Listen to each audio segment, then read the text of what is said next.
السلام عليكم ورحمة الله.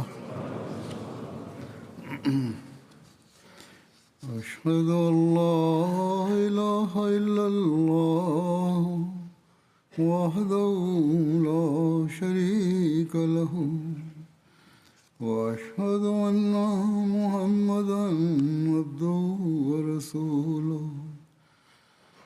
أما بعد فأعوذ بالله من الشيطان الرجيم. بسم الله الرحمن الرحيم. الحمد لله رب العالمين الرحمن الرحيم مالك يوم الدين. إياك نعبد وإياك نستعين. اهدنا الصراط المستقيم صراط الذين أنعمت عليهم غير المغضوب عليهم ولا الضالين. Yang diberikan oleh Hadrat Rasulullah Sallallahu Alaihi Wasallam serta teladan yang beliau tegakkan dalam hal ini telah saya sebutkan dalam khutbah-khutbah yang lalu. Bagaimana hal itu difahami oleh hamba sejati beliau di zaman ini dan bagaimana beliau alaihissalam menyampaikannya dalam berbagai kesempatan dengan berbagai rujukan. Hal itulah yang akan saya uraikan hari ini.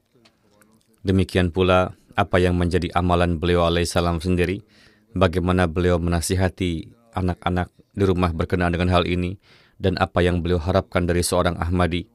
Semua hal ini merupakan pedoman amal bagi kita di zaman ini. Hadrat Masih Maud alaihissalam dalam menjelaskan pentingnya dan hikmah bersyukur kepada Allah Ta'ala atas segala nikmat, bersabda bahwa ketika manusia mencapai suatu kedudukan yang tinggi, ia kemudian menjadi sombong, padahal dalam masa itu ia dapat melakukan banyak amal kebaikan dan memberikan manfaat kepada sesama manusia. Allah Ta'ala berfirman dalam Al-Quran Syarif, La in syakartum la azidannakum wa la in kafartum inna azabi lasyadid. Bahwa jika kamu bersyukur kepadaku, maka aku akan semakin menambah karuniaku, dan jika kamu kufur, maka azabku pun sangat pedih.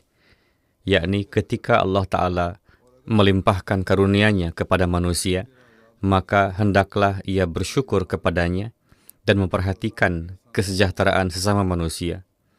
Dan jika seseorang tidak melakukan hal itu, bahkan sebaliknya mulai berbuat zalim, maka Allah Ta'ala mencabut nikmat-nikmat itu darinya dan mengazabnya. Di suatu tempat, Hadrat Masih Maud alaihissalam bersabda bahwa yang paling utama adalah bersyukur kepada Allah yang telah memberi kita kehidupan, memberi kesehatan, menganugerahkan kesejahteraan, memberi keamanan, dan menyediakan sarana-sarana untuk penyebaran agama. Dan sesungguhnya inilah kebenaran yang hakiki, bahwa jika seseorang ingin menghitung nikmat-nikmat Allah Ta'ala tersebut, maka sama sekali tidak mungkin dapat menghitung kebaikan-kebaikan dan karunia-karunia Allah Ta'ala itu. Kemudian pada suatu kesempatan beliau bersabda, umat Islam seharusnya banyak bersyukur kepada Allah Ta'ala yang telah menganugerahkan kepada mereka suatu agama yang secara keilmuan maupun amaliyah terbebas dari segala macam kerusakan, hal-hal yang tercela, dan segala bentuk keburukan. Jika manusia mau merenungkan dan memikirkan dengan seksama, maka ia akan mengetahui bahwa sesungguhnya hanya Allah Ta'ala lah yang berhak atas segala pujian dan sifat-sifat kesempurnaan, dan tidak ada seorang manusia pun atau makhluk manapun yang secara nyata dan hakiki berhak mendapatkan pujian dan sanjungan. Jika manusia melihat tanpa mencampur adukan kepentingan apapun, maka akan terbuktilah secara nyata baginya bahwa seseorang yang dianggap berhak mendapat pujian, ia berhak mendapatkannya entah karena ia adalah pencipta sesuatu pada suatu masa ketika tidak ada wujud apapun dan tidak ada kabar tentang wujud apapun, atau karena pada suatu masa ketika tidak ada wujud apapun dan tidak diketahui sarana-sarana apa saja yang diperlukan untuk keberadaan, kelangsungan wujud, pemeliharaan kesehatan, dan keberlangsungan kehidupan, ia telah menyediakan semua sarana tersebut, atau karena pada suatu masa ketika banyak musibah dapat menimpanya, ia telah menunjukkan belas kasih kepadanya dan menjaganya tetap aman, atau ia dapat berhak mendapat pujian karena tidak menyia-nyiakan jerih payah orang-orang yang bekerja keras dan memenuhi hak-hak orang yang bekerja keras tersebut secara penuh. Meskipun secara lahiriah pemberian hak-hak kepada orang yang bekerja adalah suatu imbalan, namun orang yang memenuhi hak-hak tersebut secara penuh pun dapat menjadi seorang yang berjasa. Inilah hal-hal yang merupakan perkara-perkara berbeda, bahwa perkara ini tidak ada, kemudian ia membantu mereka, maka barulah ia dapat dipuji. Beliau bersabda bahwa sifat-sifat inilah yang tinggi derajatnya yang dapat menjadikan seseorang berhak mendapatkan pujian dan sanjungan. Sekarang renungkanlah dengan seksama bahwa secara hakiki hanya Allah Ta'ala sajalah yang berhak atas semua pujian tersebut.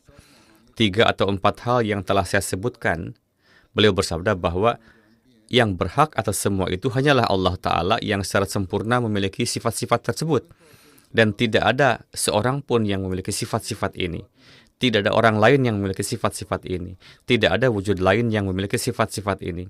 Kemudian seraya mengarahkan perhatian untuk bersyukur kepada Allah Ta'ala atas kebangkitan kembali Islam dan berdirinya Jemaat Ahmadiyah, Hadrat Masih Maud Islam bersabda, "Wahai orang-orang yang bijaksana, janganlah kalian heran bahwa Allah Ta'ala pada saat yang penuh kebutuhan ini dan pada hari-hari kegelapan yang pekat ini telah menurunkan cahaya langit dan telah mengkhususkan seorang hamba untuk kemaslahatan umum, lalu mengirimnya ke dunia dengan tujuan meninggikan kalimat Islam, menyebarkan cahaya Hadrat Khairul Anam, mendukung kaum muslimin, serta dengan niat untuk membersihkan keadaan batin mereka.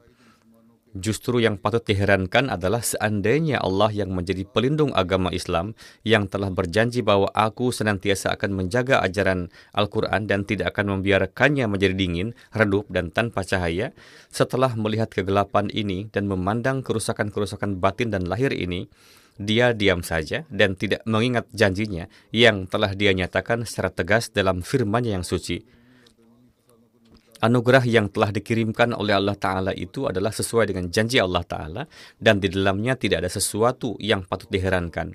Yang mengherankan adalah seandainya Allah Ta'ala tidak menepati janjinya itu dan kemerosotan yang terjadi dalam Islam terus berlanjut. Kemudian beliau bersabda, "Lalu aku katakan bahwa jika ada tempat untuk merasa heran, maka itulah apabila nubuat yang jelas dan terang-terangan dari Rasul yang suci itu meleset, yang di dalamnya telah disabdakan bahwa di setiap awal abad Allah Ta'ala akan senantiasa melahirkan seorang hamba yang akan memperbarui agamanya.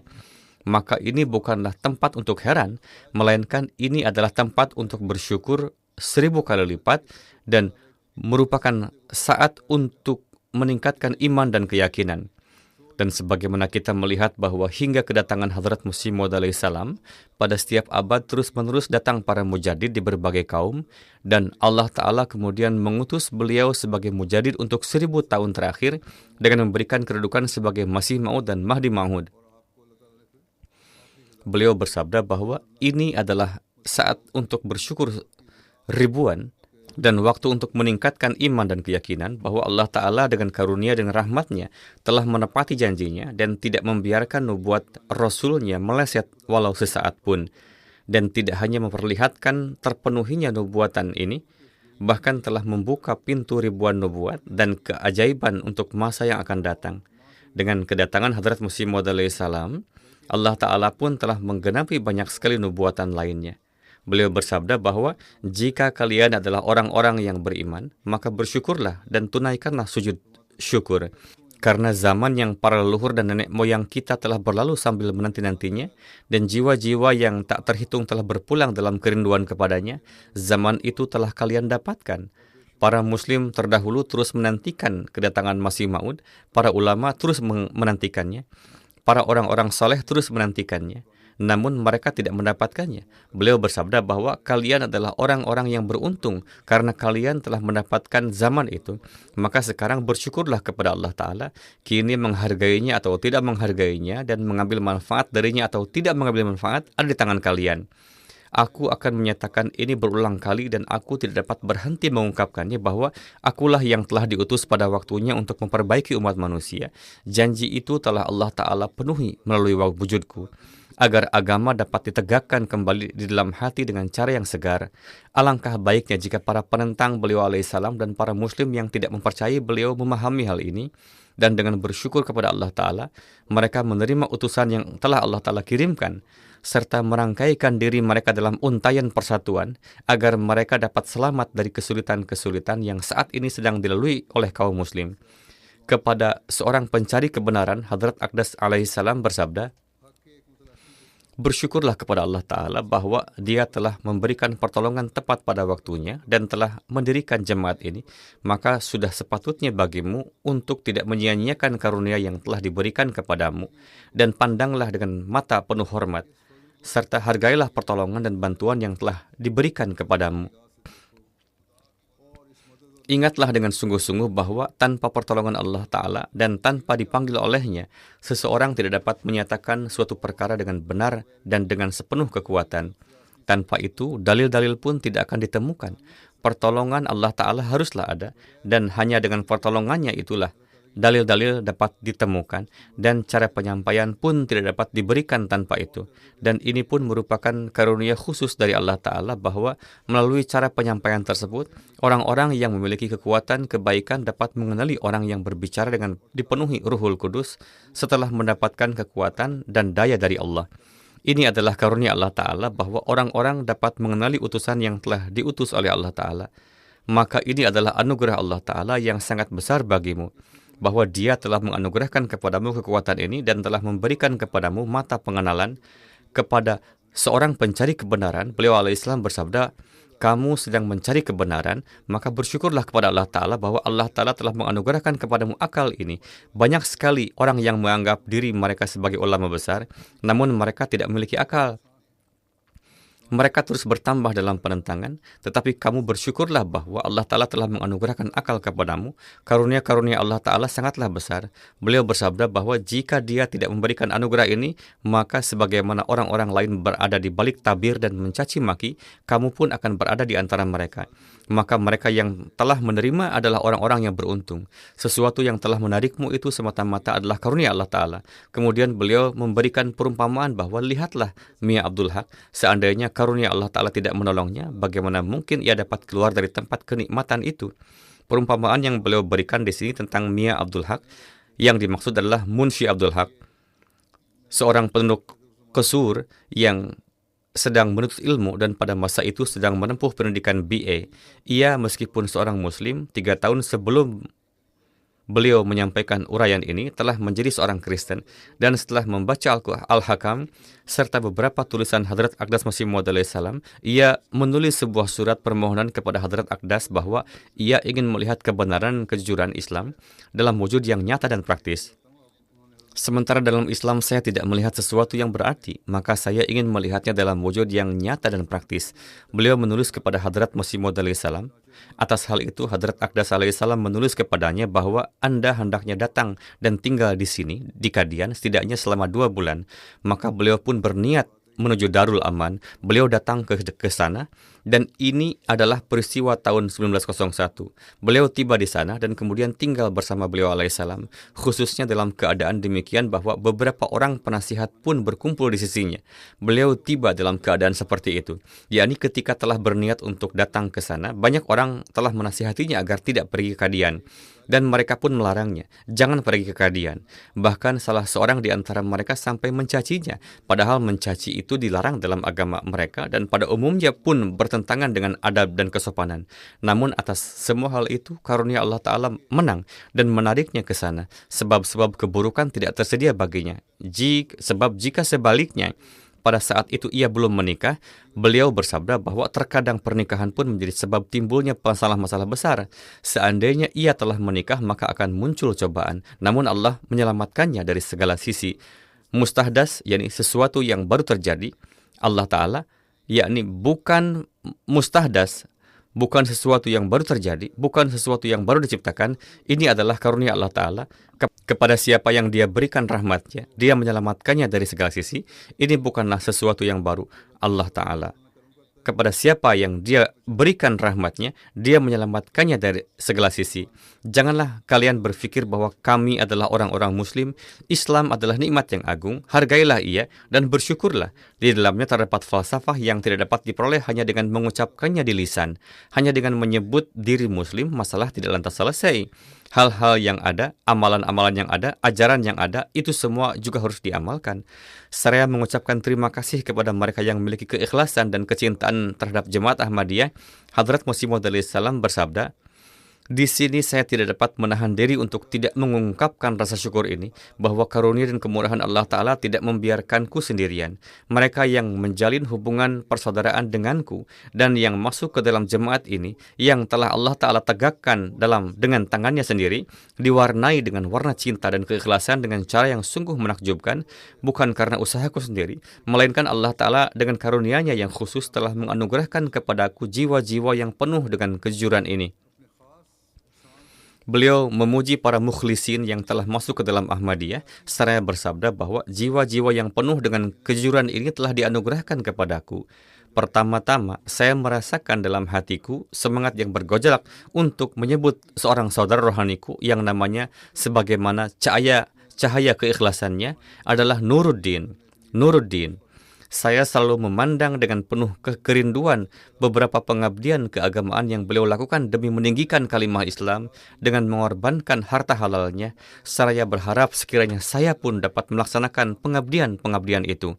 Kini, sebanyak ini yang beliau alaihissalam lakukan demi Islam, namun beliau alaihissalam masih bersabda bahwa saya sangat merindukan pengorbanan Hadrat Maulana Nuruddin. Sekiranya aku pun dapat melakukan pengabdian-pengabdian yang bersifat finansial sebesar itu. Semangat yang memenuhi hatinya demi membela agama, ketika saya membayangkannya, gambaran kuasa ilahi hadir di hadapan mataku, bagaimana dia menarik hamba-hambanya ke arahnya. Beliau senantiasa siap bersedia dengan segenap harta, segenap kekuatan, dan segenap sarana kekuasaan yang tersedia baginya untuk setiap saat menaati Allah dan Rasul. Yakni beliau sedang bersabda mengenai Hadrat Khalifah pertama, dan saya mengetahui dengan penuh keyakinan berdasarkan pengalaman, bukan sekadar prasangka baik, bahwa di jalanku ini baginya bukan hanya harta, bahkan jiwa dan kehormatan pun tidak beliau, yakni Hadrat Maulana Hakim Nuruddin radhiyallahu anhu, segan-segankan.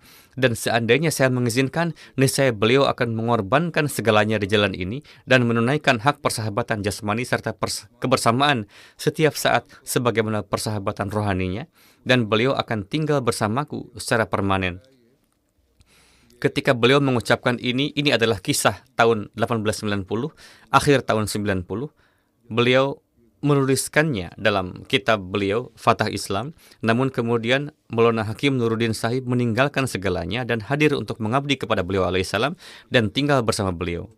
Dalam rangka menyebutkan karunia-karunia jasmani dan rohani di bawah sifat rahmaniyat Allah Ta'ala, Hadrat Masih Maud bersabda, segala puji dan sanjung yang tak terhitung banyaknya layak bagi zat yang maha kuasa itu, yang telah menciptakan seluruh ruh dan jasad tanpa bahan dan materi apapun, yakni tanpa membuat rancangan awal, hanya dengan perintah dan firman-Nya semata, sehingga memperlihatkan contoh kekuasaannya yang agung, dan dia sendiri telah mengajar serta mendidik semua nufus kudsiyah, para nabi tanpa guru dan pengajar manapun, sehingga dengan demikian menampakkan tanda fuyud qadimah, yakni limpahan karunia-Nya yang azali, yakni para nabi yang diutus oleh Allah Ta'ala itu pun diberinya sendiri pengajaran dari sisinya, dipeliharanya dan diturunkannya kepada mereka perintah-perintahnya.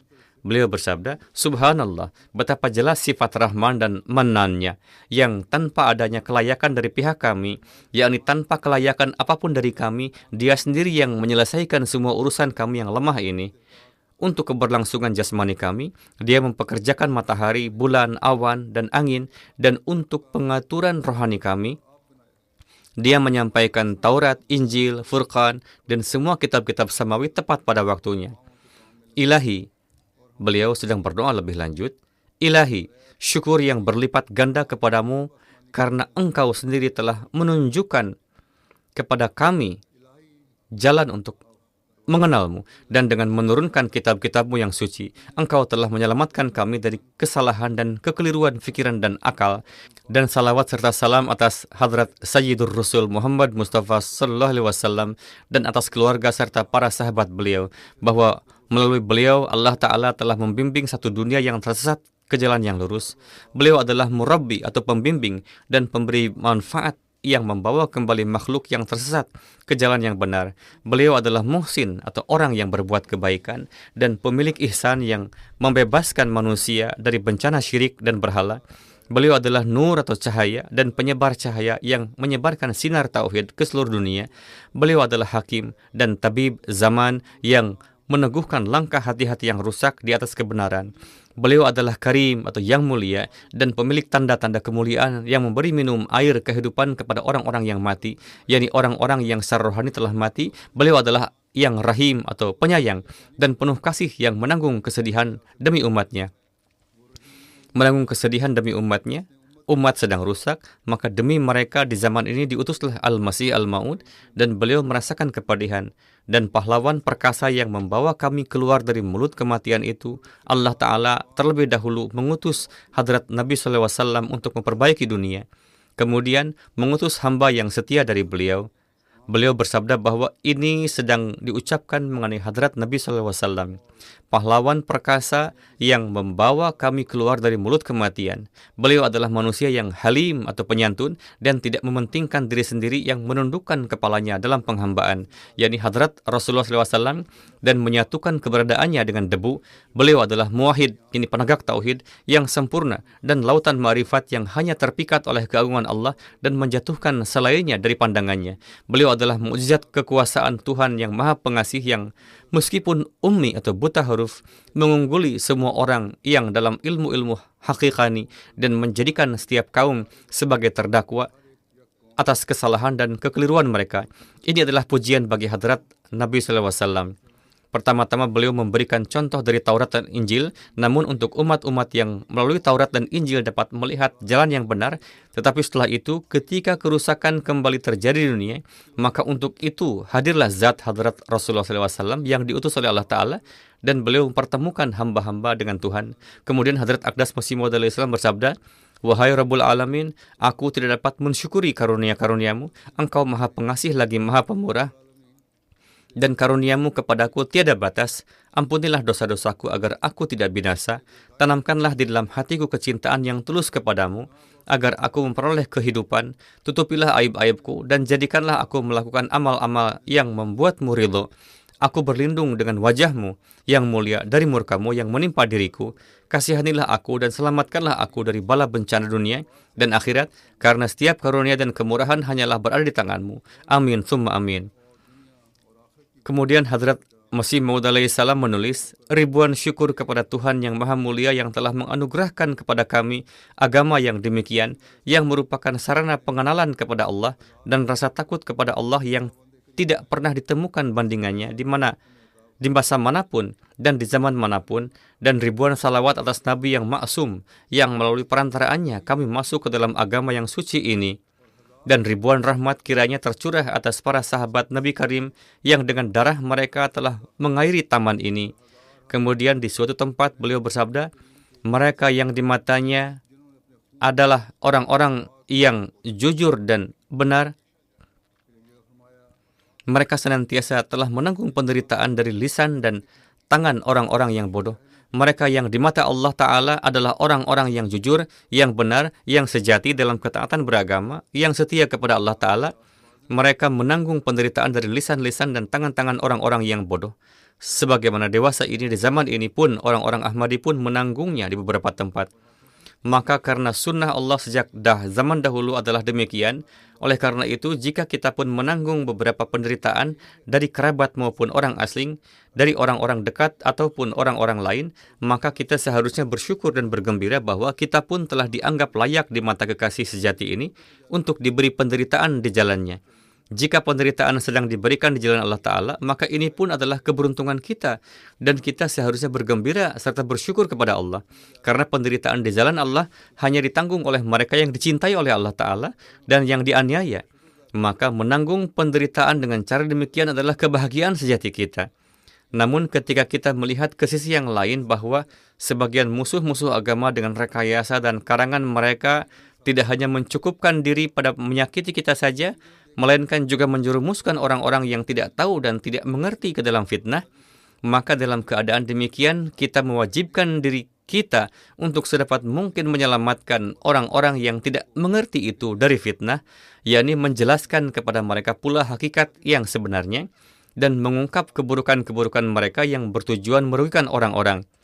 Menyelamatkan dari fitnah bukan berarti bahwa kita pun mulai menggunakan bahasa keji seperti yang dilakukan para penentang dan turun ke level kekasaran, melainkan tetap berada dalam batas-batas ajaran Islam.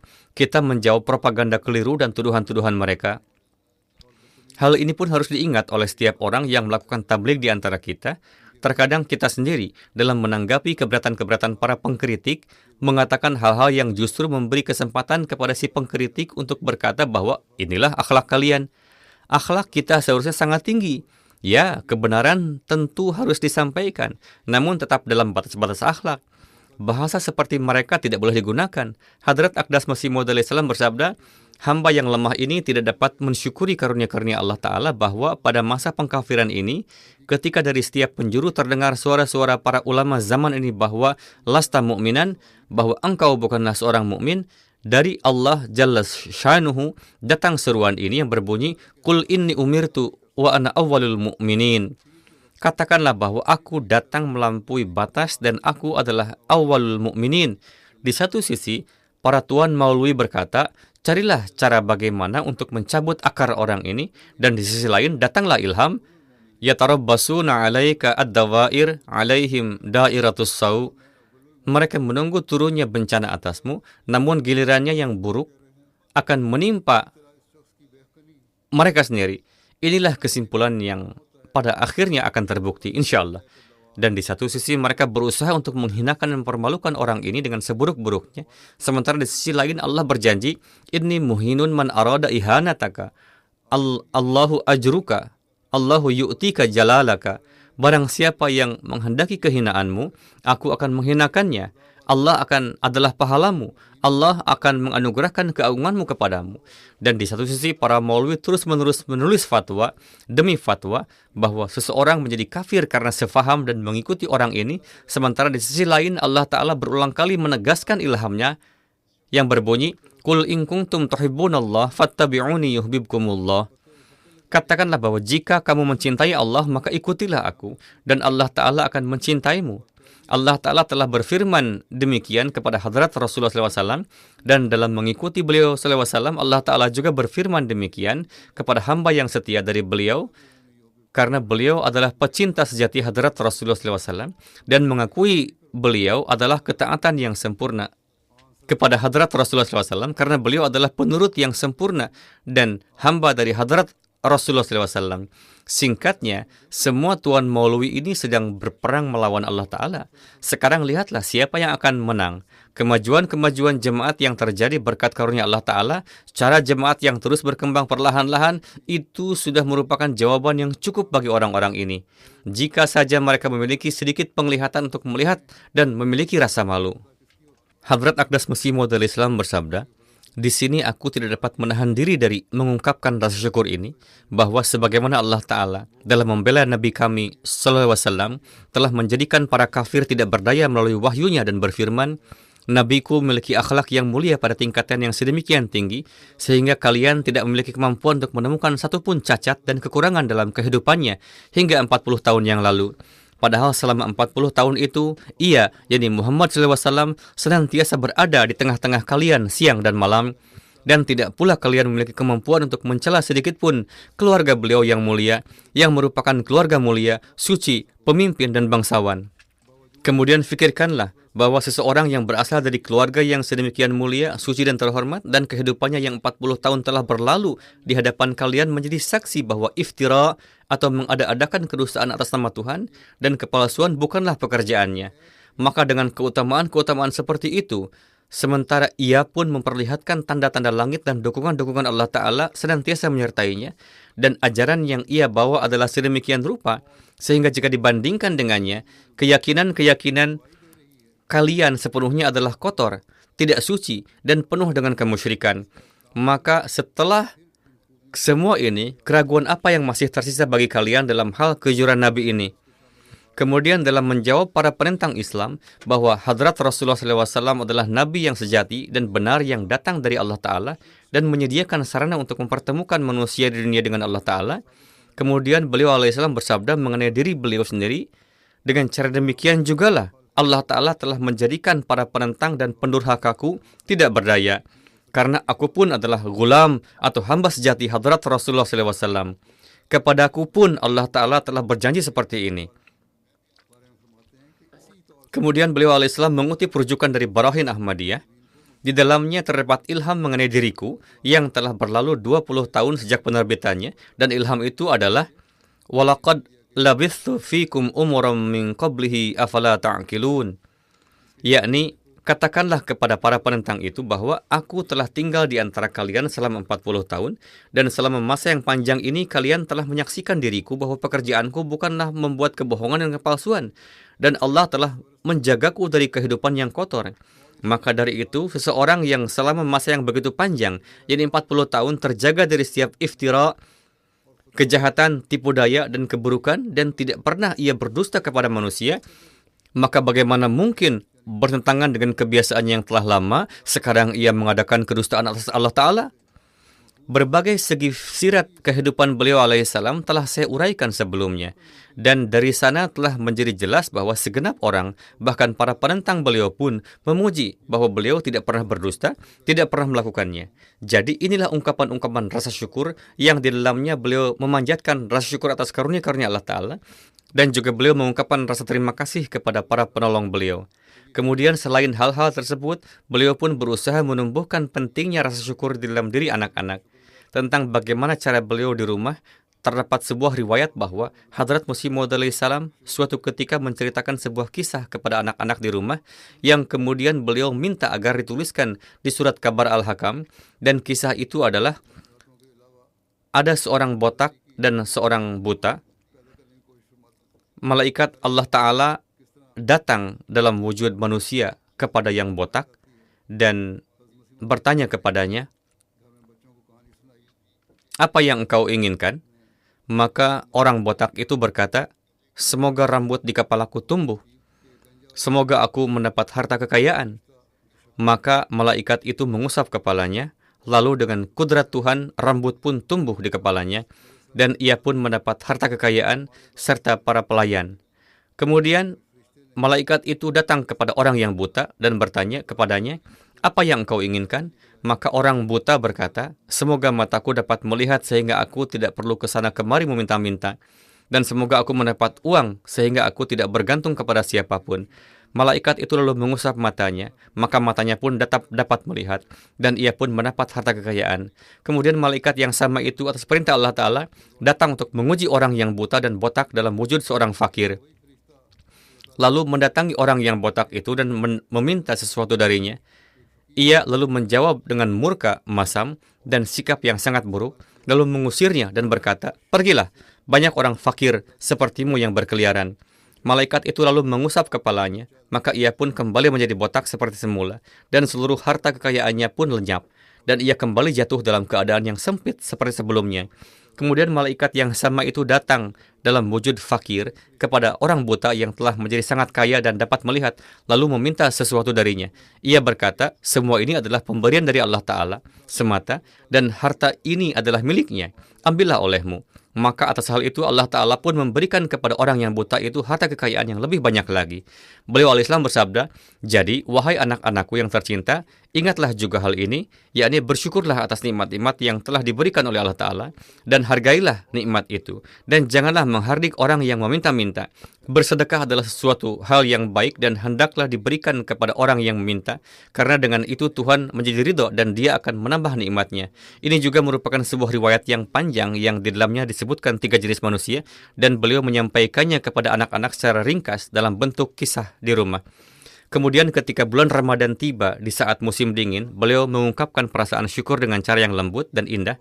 Sebagaimana Hadrat Mirza Bashir Ahmad Sahib menulis, Maulwi Syar Ali Sahib menceritakan kepada saya bahwa pada suatu ketika Hadrat Masih Maud Islam bersabda, ini pun merupakan suatu karunia Allah Ta'ala bahwa dia telah mengutus saya pada suatu zaman ketika bulan Ramadan jatuh di musim dingin, sehingga puasa tidak menyebabkan banyak kesulitan fisik, dan kami dapat bekerja dengan mudah bahkan di bulan Ramadan. Maulwi Sahib berkata bahwa pada masa itu bulan Ramadan jatuh di bulan Desember. Kemudian hamba yang hina ini, yakni Hadrat Mirza Bashir Ahmad, telah melihat kalender pada masa itu. Ini adalah pendapat saya, yakni Hadrat Masih Maud salam mengumumkan pengakuan diri sebagai Al-Masih yang dijanjikan pada tahun 1891, dan pada tahun 1891 bulan Ramadan dimulai pada tanggal 11 April. Seolah-olah itulah awal dari datangnya bulan Ramadan menuju ke arah musim dingin. Lalu pada tahun 1892, awal bulan Ramadan jatuh pada tanggal 31 Maret. Pada tahun 1893, jatuh pada tanggal 20 Maret. Dan setelah itu, bulan Ramadan setiap tahunnya semakin masuk ke dalam hari-hari yang lebih dingin. Dan ketika pada tahun 1908, Hadrat Masih Maud salam wafat, pada tahun itu awal bulan Ramadan jatuh pada tanggal 1 Oktober. Dengan demikian, seolah-olah seluruh masa pengutusan Hadrat Masih Maud salam berlalu dalam keadaan di mana puasa-puasa bulan Ramadan senantiasa jatuh di musim dingin. Dan ini adalah suatu karunia Allah Ta'ala yang terwujud di bawah kuasa amnya, jadi untuk segenap makhluk. Dan yang mana tabiat Hadrat Masih Maud salam yang tajam penglihatannya itu menganggapnya sebagai suatu ihsan dari Allah Ta'ala, sehingga menumbuhkan perasaan syukur di dalam diri beliau. Kemudian Hadrat Masih Maud salam pun bersyukur tatkala manusia mendapatkan manfaat sebagai hasil dari pekerjaan seseorang. Maka dalam menyebutkan kebaikan-kebaikan yang berkaitan dengan umat manusia berkenaan dengan pengobatan dan perawatan, beliau al-Islam bersabda tentang Hadrat Hakim Maulana Nuruddin Sahib, ini, yakni pengobatan dan perawatan, adalah sesuatu yang memberikan manfaat besar. Hadrat Masih Maud salam memandangnya dengan penghormatan yang sangat tinggi.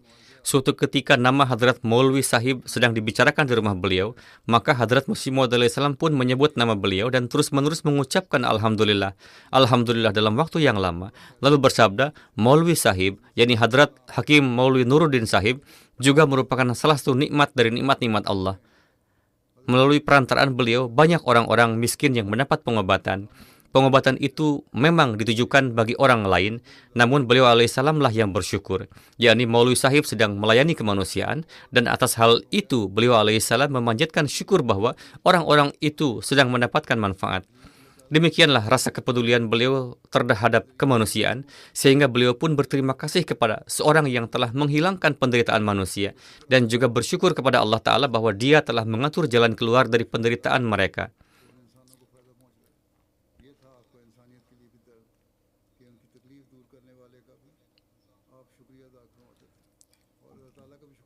Insya Allah Ta'ala, hal-hal lain yang tersisa akan saya sampaikan pada kesempatan berikutnya. Saat ini saya ingin menyampaikan beberapa almarhum, dan setelah salat, saya pun akan memimpin salat jenazah gaib mereka. Yang pertama adalah Tuan Hafiz Syahbaz Ahmad, seorang mubalik jemaat di Pantai Gading yang wafat pada tanggal 18 Juli dalam usia 31 tahun akibat serangan jantung. Inna lillahi wa inna ilaihi raji'un. Dengan karunia Allah Ta'ala, beliau adalah seorang musi. Anggota keluarga yang ditinggalkan adalah istri dan seorang putri. Pada tahun 2008, beliau menghafal Al-Quran Karim.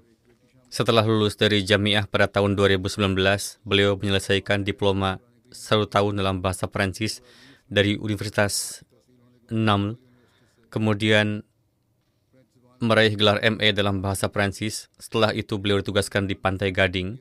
Almarhum adalah seorang yang sangat ramah memuliakan tamu, berwatak ceria, setia kepada khilafat, seorang khadim jemaat yang ikhlas dalam menunaikan tanggung jawab wakafnya dengan cara yang terbaik. Dalam beberapa waktu terakhir, beliau mengajar nazirah atau membaca Al-Quran suci secara beserta kaidah-kaidahnya secara online dalam bahasa Urdu dan Persia. Mereka yang menulis menyebutkan bahwa sifat paling menonjol dari almarhum adalah sifat mandiri dan kesabaran. Beliau tidak pernah menjadi beban bagi siapapun. Beliau sangat bersemangat dalam bertablig. Terkadang beliau mengadakan acara tablig di rumah beliau sendiri. Beliau menjalin hubungan yang sangat baik dengan para tokoh terkemuka di kota dan pihak pemerintahan. Beliau senantiasa mencari berbagai cara untuk mentarbiyati anggota jemaatnya. Beliau tidak pernah membiarkan adanya jarak antara dirinya dengan orang-orang setempat di Afrika. Di wilayahnya, beliau juga mengawasi pekerjaan pembangunan jemaat dengan penuh ketekunan dan kerja keras, menyelesaikannya dengan baik, dan membangun masjid-masjid dengan warna yang serasi. Istri beliau, Sabika Sahibah, menuturkan, beliau adalah seorang mubalik, suami dan ayah yang saleh, baik, dan sangat bertanggung jawab. Satu hal yang selalu beliau ucapkan adalah, doakanlah saya agar Allah Ta'ala memberi saya taufik untuk menjalankan suatu pekerjaan yang sangat besar bagi jemaat. Saya ingin berbuat sesuatu untuk jemaat. Beliau memiliki keinginan yang sangat dalam untuk itu. Beliau sangat menghargai harta milik jemaat. Sifat kesabaran tertanam begitu kuat dalam dirinya. Apabila ada kesulitan atau kesedihan yang menimpa, beliau tidak pernah membiarkannya tampak di wajahnya. Tidak ada sedikit pun tanda-tanda kemarahan pada dirinya. Beliau senantiasa tersenyum dan berseri-seri setiap saat. Beliau berbicara dengan lembut dan menjelaskan maksudnya dengan penuh kasih sayang. Tuan Numan Kadir, seorang mubalik, menuturkan, Hafiz Sahib adalah sosok yang memiliki pemahaman mendalam dalam setiap urusan. Setiap kali dimintai nasihat dalam urusan jemaat, beliau memberikan saran dengan kecerdasan yang luar biasa, sehingga masalah yang tampaknya sulit pun dapat terselesaikan dengan mudah. Sejak usia muda, Allah Ta'ala telah menganugerahkan kepadanya kemampuan yang luar biasa. Tuan Ihtisamul Haq Sahib, seorang mubalik, menulis, beliau memiliki hubungan yang sangat erat, tidak hanya dengan para mubalik, tetapi juga dengan para mu'alim lokal, para tetangga, dan para anggota jemaat, yang mana hal ini pun kerap disebutkan oleh banyak orang dalam berbagai pertemuan. Beliau senantiasa memberikan bantuan secara diam-diam kepada orang lain yang sedang menghadapi kesulitan. Tuan Rafi Tabassum Sahib mengatakan, almarhum menganggap setiap pekerjaan jemaat sebagai tanggung jawab pribadinya, dan apabila suatu tugas dipercayakan kepadanya, beliau melaksanakannya bukan sekadar sebagai kewajiban, melainkan sebagai suatu ibadah. Ketepatan waktu, perencanaan yang matang, rasa tanggung jawab, dan keikhlasan merupakan sifat yang paling menonjol dalam kepribadian beliau. Salah satu keistimewaan almarhum adalah beliau selalu memikirkan cara baru untuk taklim dan tarbiyat jemaat. Beliau memperhatikan tarbiyat para pemuda, anak-anak maupun yang dewasa, dan ini merupakan hal yang sangat penting yang harus dimiliki oleh seorang mubalik. Demikian pula, salah satu keistimewaan almarhum yang paling menonjol adalah bahwa beliau memiliki keikhlasan yang sangat tinggi dan berkhidmat dengan tanpa pamrih. Tidak pernah menampakkannya.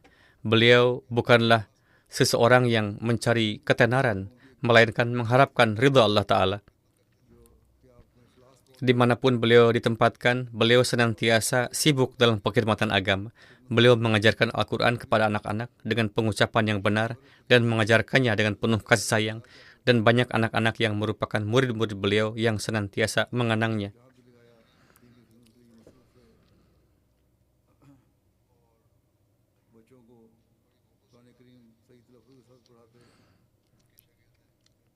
Berikutnya adalah almarhum Tuan Alang Al-Ngana Mu'mini Sahib. Beliau berasal dari Burkina Faso dan berkhidmat sebagai Zaim Ansarullah di sana. Pada bulan Juli, ketika beliau sedang bekerja di suatu ladang, para teroris menembaknya dan mensyahidkan beliau. Inna lillahi wa inna ilaihi raji'un. Beliau berbaiat pada tahun 1989.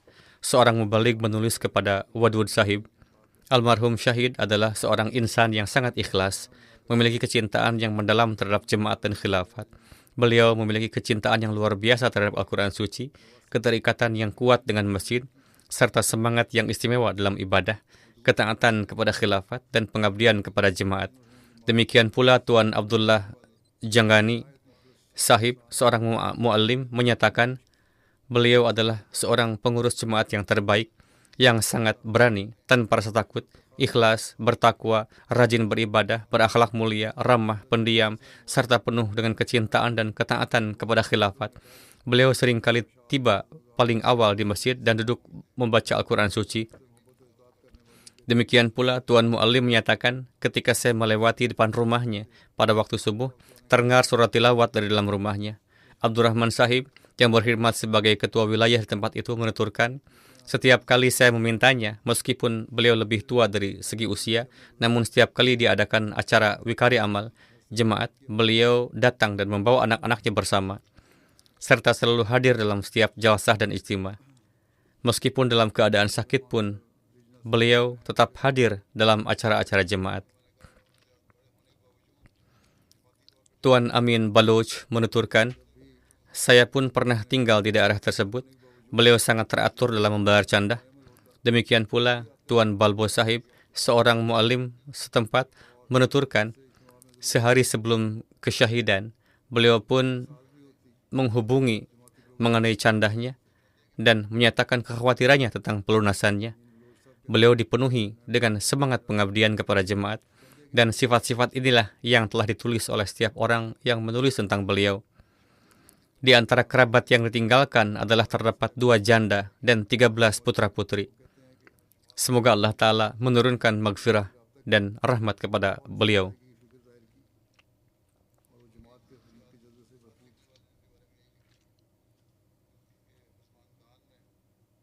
Yang ketiga adalah Tuan Yahya Sumare Sahib dari Mali. Beliau pun wafat beberapa hari yang lalu di usia 32 tahun. Inna lillahi wa inna ilaihi raji'un. Beliau pun adalah seorang syahid. Di Mali, situasi telah memburuk sejak beberapa waktu lalu akibat terorisme, dan Tuan Yahya Sumare Sahib sedang bertugas militer di wilayah Enifes, desa Gorijan. Beliau berada dalam kesatuan militer dan pada tanggal 4 Juli dikatakan bahwa cuaca sedang buruk, angin kencang bertiup. Lalu beliau berkata kepada atasannya bahwa beliau ingin pergi memeriksa keadaan pasukan yang sedang bertugas.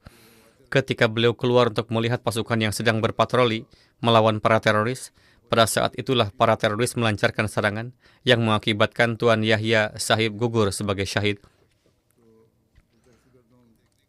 Mengenai beliau tertera, pihak militer telah menetapkan bahwa pada tanggal 22 September, pada hari kemerdekaan Mali, beliau akan dipromosikan pangkatnya dan juga akan menerima tanda kehormatan.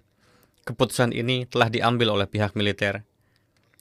Demikian pula, penugasan beliau pun akan dipindahkan ke kota besar. Namun sebelum semua itu terjadi, beliau telah meneguk kesyahidan.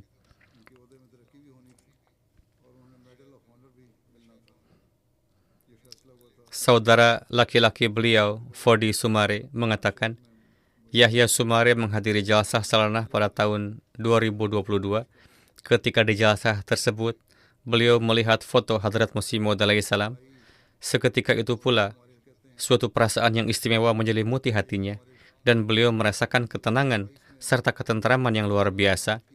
Selama jalsah, dengan mendengarkan pidato-pidato dan menelaah literatur jemaat, khususnya terjemahan dalam bahasa setempat dari kitab Filsafat Ajaran Islam, keyakinan beliau semakin bertambah, khususnya tentang pendirian Jemaat Ahmadiyah mengenai jihad, yang adalah sesuai dengan prinsip-prinsip rasional dan islami. Ini memberikan kesan yang mendalam pada hati beliau, dan pada kesempatan jalsah yang penuh berkah itulah beliau melakukan baiat dan bergabung ke dalam jemaat. Istri beliau menuturkan, beliau adalah seorang suami yang teladan, ayah yang sangat penyayang bagi anaknya, dan selalu memperhatikan kebutuhan kami. Di setiap saat yang sulit, beliau menjadi sandaran yang kokoh bagi kami. Orang tua beliau mengatakan, hubungan beliau dengan kami penuh dengan kasih sayang dan rasa hormat yang luar biasa. Beliau secara rutin menelepon untuk menanyakan keadaan kami. Beliau selalu memperhatikan kebutuhan kami dan berusaha menghilangkan setiap kesulitan yang kami hadapi. Beliau adalah seorang putra yang sangat berbakti.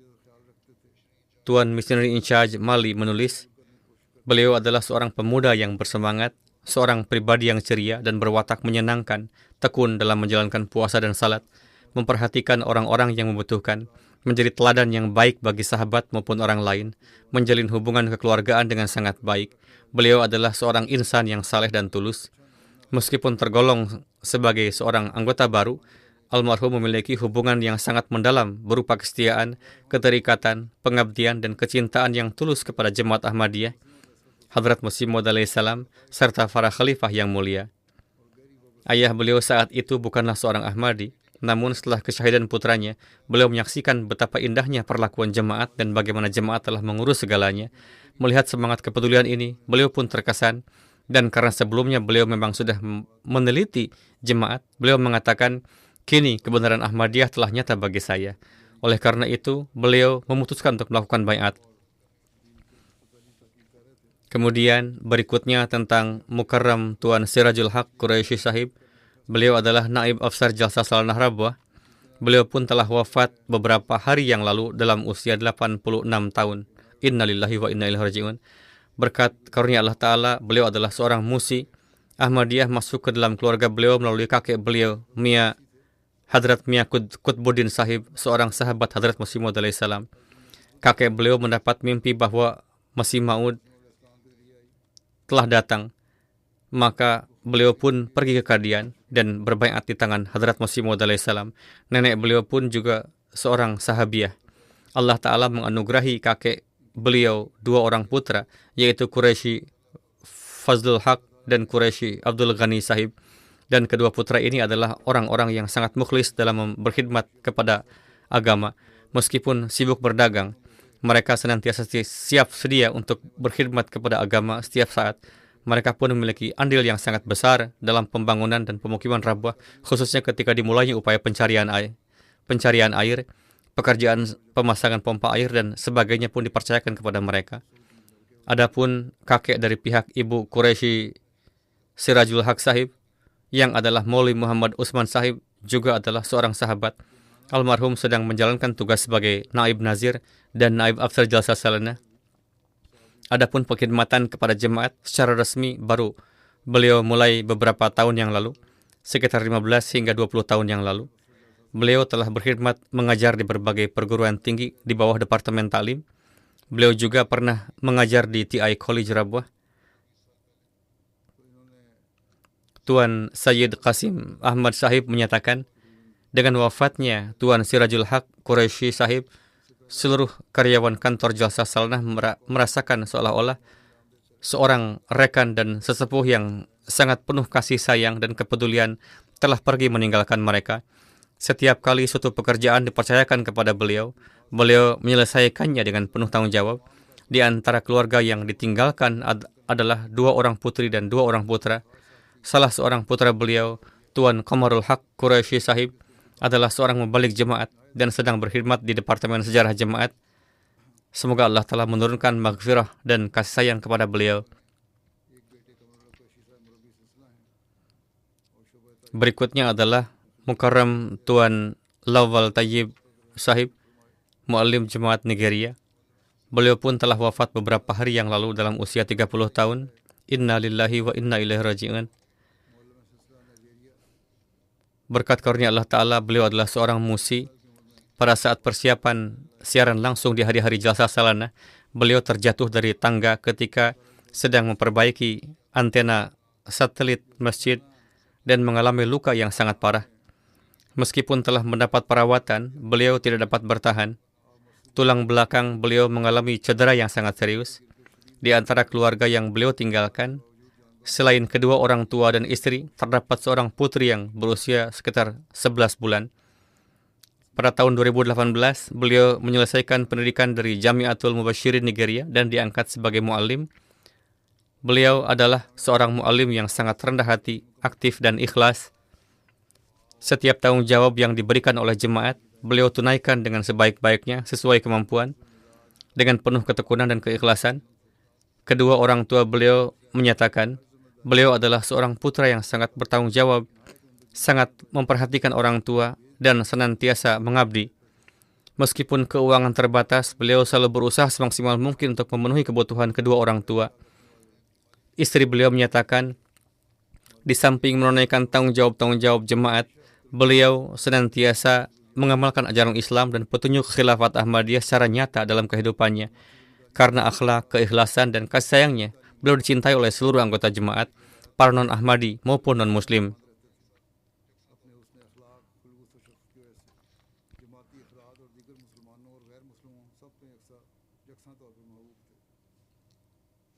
Seorang muallim, Tuan Munawwar Sahib, juga menyampaikan, beliau adalah seorang yang memiliki akhlak yang sangat mulia, memiliki kesabaran dan ketabahan yang luar biasa, senantiasa memberikan semangat kepada orang lain, dan sejak masa studi pun beliau sudah memiliki kecintaan yang sangat besar untuk mengabdi kepada jemaat. Bahkan di atas ranjang saat sakit pun, meskipun beliau menderita luka yang parah dan dalam keadaan sakit, beliau tetap terus menanyakan tentang urusan-urusan jemaat dan tarbiyat para anggota jemaat. Semoga Allah Ta'ala menurunkan maghfirah dan kasih sayang kepada beliau. Jenazah berikutnya adalah almarhum Tuan Master Ghafur Ahmad Sahib, pensiunan yang belakangan ini tinggal di Kanada. Beliau pernah menjabat sebagai ketua jemaat di suatu tempat di Sanglahil, di sebuah desa. Beliau pun telah wafat beberapa hari yang lalu. Innalillahi wa inna ilaihi raji'un. Beliau adalah seorang yang disiplin menunaikan salat 5 waktu, tekun tahajud, takut kepada Allah, ramah dalam pergaulan, dan merupakan sosok yang sangat mencintai khilafat, senantiasa taat kepada nizam jemaat dan khilafat. Beliau juga memperhatikan kebutuhan orang lain dan terkadang secara diam-diam memberikan bantuan keuangan kepada sebagian orang. Beliau aktif dalam canda-canda jemaat dan gerakan-gerakan pengorbanan harta. Beliau rutin mendengarkan khutbah-khutbah dan menasihati yang lain untuk melakukannya. Beliau sangat menghormati para pengurus jemaat dan para wakafin zindagi. Di antara yang ditinggalkan, selain istri beliau, terdapat 3 putri dan 5 putra. Demikian pula ada cucu-cucu dari pihak putri maupun dari pihak putra. Salah seorang putra beliau, Tuan Naim Iqbal Sahib, adalah Amir dan Missionary in Charge Fiji, yang tidak dapat hadir dalam prosesi jenazah karena sedang berada di medan pengkhidmatan pada saat ayah beliau wafat. Semoga Allah Ta'ala menganugerahkan kesabaran dan ketabahan kepadanya juga. Dan semoga Allah Ta'ala menganugerahkan maghfirah dan kasih sayangnya kepada almarhum.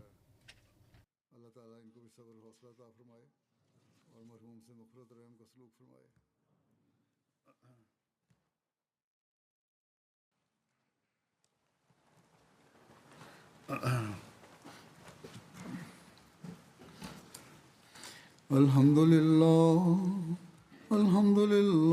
nahmaduhu wa nasta'inuhu wa nastaghfiruh, wa nu'minu bihi wa natawakkalu alayh, wa na'udzu billahi min shururi anfusina wa min sayyiati a'malina.